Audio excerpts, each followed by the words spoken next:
Postmortem report में sexual assault की को नकारा नहीं गया है। इसमें एक व्यक्ति जो हॉस्टल के जो लैंड ओनर हैं उनकी गिरफ्तारी की गई है। जिन जिन लोगों के संपर्क में आई थी उन लोगों से भी हम लोग उन लोगों की जांच कर रहे हैं। नमस्कार, आप देखना शुरू कर चुके हैं लाइव सिटीज को। मेरा नाम अभिषेक है। पटना के गर्ल्स हॉस्टल में छात्रा बेहोश हुई थी जिसकी मौत हो गई थी इलाज के दौरान। उस पूरे मामले को लेकर अब बड़ा खुलासा हुआ है। आपको बता दें कि पोस्टमार्टम रिपोर्ट में बड़ी बात सामने आई है कि यौन हिंसा से इनकार नहीं किया जा सकता है, जिसके बाद पुलिस की थ्योरी भी बदली। क्योंकि पहले पुलिस जो जांच कर रही थी वो साफ साफ कह रही थी कि कोई सेक्सुअल असॉल्ट नहीं हुआ है, कुछ ऐसा नहीं हुआ है। लेकिन जब पोस्टमार्टम रिपोर्ट आती है तो पुलिस के भी होश उड़ते हैं। तो इस पूरे मामले को लेकर एक विशेष एसआईटी का गठन भी किया गया है। आपको बता दें कि इस पूरे घटना को लेकर एसआईटी का गठन किया गया है और साथ ही साथ पटना के एसएसपी ने साफ साफ कहा है कि इस कांड में अब दुष्कर्म मानकर पुलिस जांच कर रही है।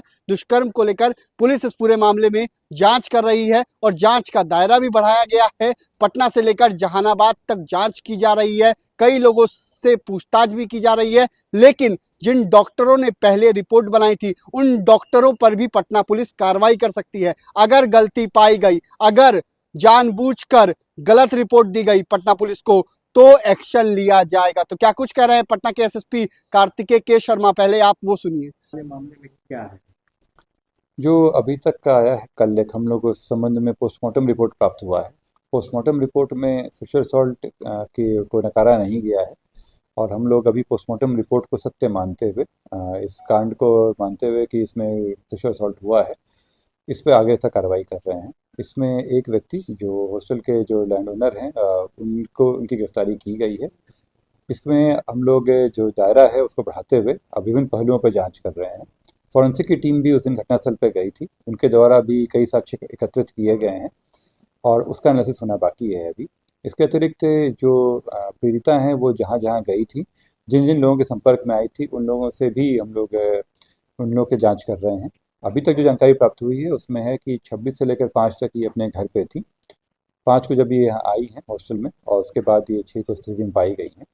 इसमें जो उनका फ़ोन हम लोग को मिला है, इस फ़ोन को हम लोग फॉरेंसिक लैब में भेज रहे हैं ताकि इससे पाया जा सके कि इस फ़ोन में कहीं कोई फ़ोटो डिलीट तो नहीं किया गया है, कोई जो साक्ष्य उससे छेड़छाड़ तो नहीं किया गया है।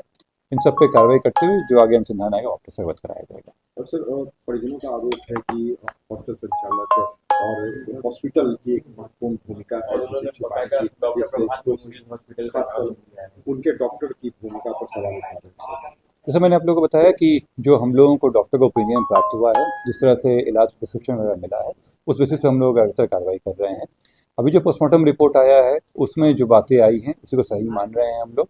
इसमें अगर आता है कि हॉस्पिटल की सहभागिता थी या उनको साक्ष्य छिपाए गए हैं तो उन पर भी कार्रवाई होगी।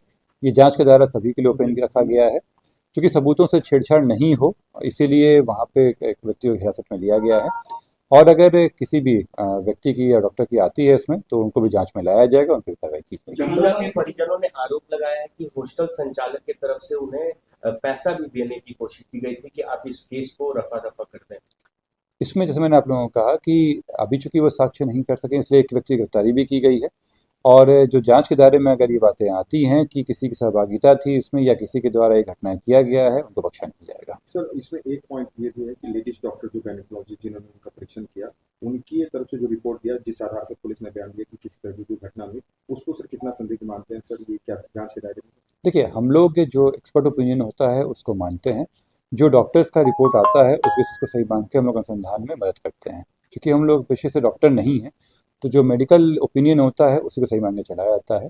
इनिशियली जो ओपिनियन आया था वो उसमें इसकी बात की पुष्टि नहीं हो रही थी, परंतु पोस्टमार्टम में इस बात को कहा गया है तो उसको हम लोग सही मानते हुए कर रहे हैं। अगर जांच के दायरे में आता है कि इसमें जो किसी हॉस्पिटल या डॉक्टर की भूल थी या उनके द्वारा गलती की गई है इसमें जानबूझकर, तो उनको कार्रवाई की जाएगी। परिजनों ने सर कहा है कि हॉस्पिटल में उन लोग के साथ मारपीट भी हुई है। वहाँ पे फुटेज को लेकर बड़ा आरोप उन्होंने लगाया कि किसी तरह का फुटेज नहीं दिया जा रहा है, जबकि कुछ हिंसा भी हुई थी। देखिए, अगर फुटेज की बात है तो जो उनके स्टेशन आने से लेकर जो हॉस्टल के जो फुटेज है वो परिवार को हम लोग दिखा सकते हैं। क्योंकि निजता का प्रश्न है इसलिए इसको सार्वजनिक नहीं किया जा सकता है, परंतु परिवार को हम लोग ये साझा कर सकते हैं और उनको इसकी जानकारी हम लोग दे सकते हैं। Thank you. पुलिस के जांच क्या इसमें एक एसआईटी की टीम गठित की गई है, क्योंकि इसमें विभिन्न जगहों से मेडिकल ओपिनियन भी लेना है और जांच का दायरा भी काफ़ी विस्तृत हो गया है। इसलिए जो एसआईटी बनाई गई है, इसमें जो सिटी एसपी पूर्वी हैं उनके निर्देशन में और एएसपी सदर के नेतृत्व में ही चल रहा है। इसमें वहाँ के जो इंस्पेक्टर हैं और जो डीआईयू की हमारी टीम है, इसके अलावा फॉरेंसिक एक्सपर्ट्स को भी लगाया गया है। जल्द ही इसमें इन लोगों के द्वारा जांच करके रिपोर्ट दिया जाएगा। जहानाबाद भी टीम भी जाएगी निश्चित रूप से, जैसे चूंकि घटना से पहले ये जहानाबाद में भी थी, तो जहानाबाद में भी विभिन्न लोगों से पूछताछ की जाएगी। तो आपने सुना कि पटना के एसएसपी कार्तिकेय के शर्मा ने क्या कुछ जानकारी दी है, किस तरीके से इस पूरे मामले में एसआईटी का गठन भी हुआ है और आगे की कार्रवाई की जा रही है। तो बने रहिए लाइव सिटीज के साथ।